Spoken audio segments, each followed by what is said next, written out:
for today's read aloud, we will be reading Pele, King of Soccer. So I have the book in front of me, but I thought it'd be really fun if we heard it read aloud this way because it's a little bit animated and I thought you would enjoy it. So this is a biography. Remember, a biography tells about the life of a real person. So we'll be learning why the person is important, events from the person's life, the different things that have happened in their life, information about where the person lived, worked, or traveled, and ways the person has made a difference in the world, okay?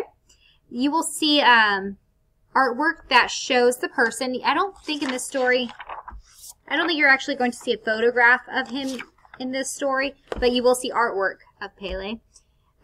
Events in order from earliest to latest, okay? So, if you'd like to take a moment and make a prediction, this story is written by Monica Brown, Pele, King of Soccer, okay? Here is what the cover looks like, so I know it's cut off a little bit. Gotta make a prediction using the title and the cover.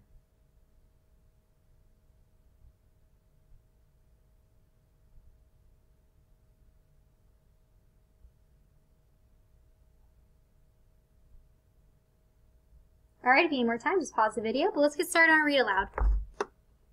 Oh, also, pay attention to all the little things I read about the characteristics of a biography, okay? We're learning about a real person. Pele, King of Soccer, El Rey del Fútbol. A bilingual picture book by Monica Brown, illustrated by Rudy Gutierrez, read by Miss St. Germain. Watch as the famous number 10 flips the soccer ball up, down, and around with his magic feet. Pele runs across the field like a cheetah, dribbling like a dancer. Can Pele score 3 goals in one game? A hat trick? He traps the ball with his thighs and ankles, and before it even touches the ground, he shoots. Pele and his team have won again. The crowd chants, Pele, Pele, Ore, Pele the King. But Pele was not always so famous. Once he was a boy from the town of Tres Coracoes in Brazil, the largest country in South America. Pele's family was very poor, so sometimes he worked shining shoes and selling meat pies to help them. Every evening, no matter how tired they were, Pele and his father Dondino would play soccer in the streets. Whoops! Sometimes Pele accidentally broke a window or kicked the ball over a fence. When he was almost 10 years old, Pele came home and found his father crying. "Why are you sad, Papa?" he asked. "I'm sad because Brazil has..." I'm sorry, I paused the video because I wanted to ask you a few questions because remember, one of the things you can do whenever you're reading to better understand a story is to ask yourself questions throughout the story. So why did people call Pele the king? I'm going to give you a moment to think about it. Why was he called the king?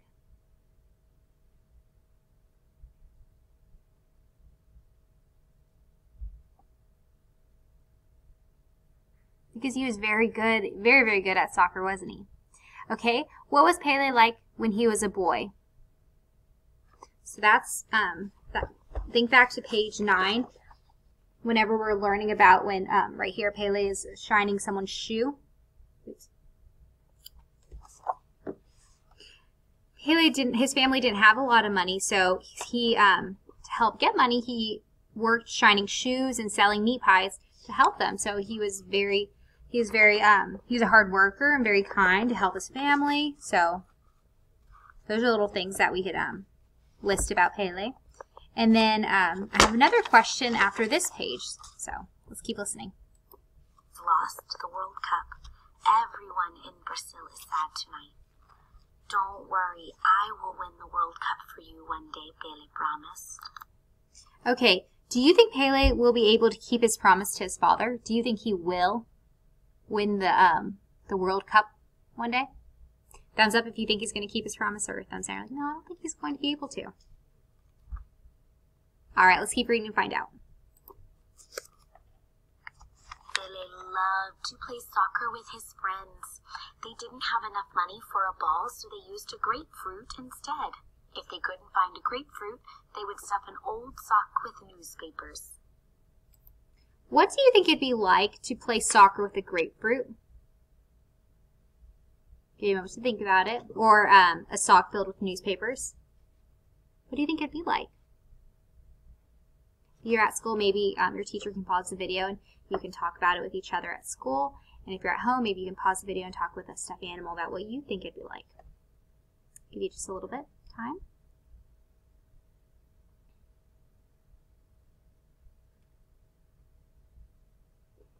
All right, let's keep reading to find out if Pele is able to keep his promise to his father. Pele and his friends started their own soccer team.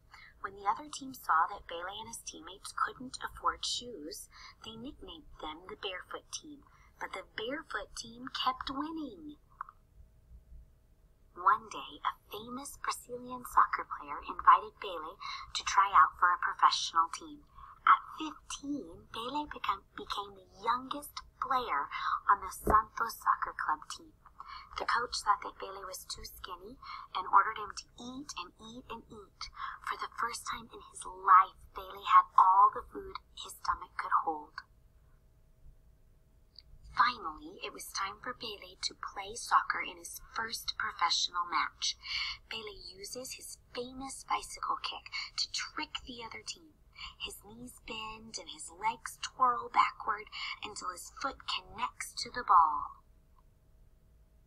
When he was 17 years old, Pele played in his first World Cup final for Brazil.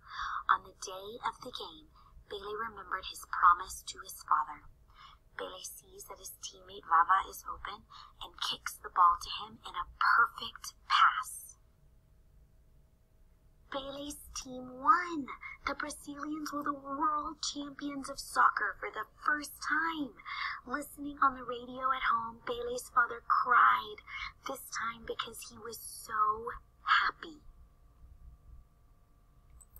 Did he keep his promise to his father? He did. He won. And how old was he? He was 17. It's amazing. Pele playing for the national team, Brazil won 2 more World Cups. Pele traveled all over the world playing soccer, and wherever he went, people admired him. He met kings, queens, and presidents, spreading the love of soccer to children and adults everywhere. But there was one more thing that Pele wanted to do. No soccer player had ever scored 1,000 goals. Pele had scored 999. It was a rainy November day, and 80,000 fans had come to see Pele play. Pele dribbles toward the goal line, and his opponent trips him.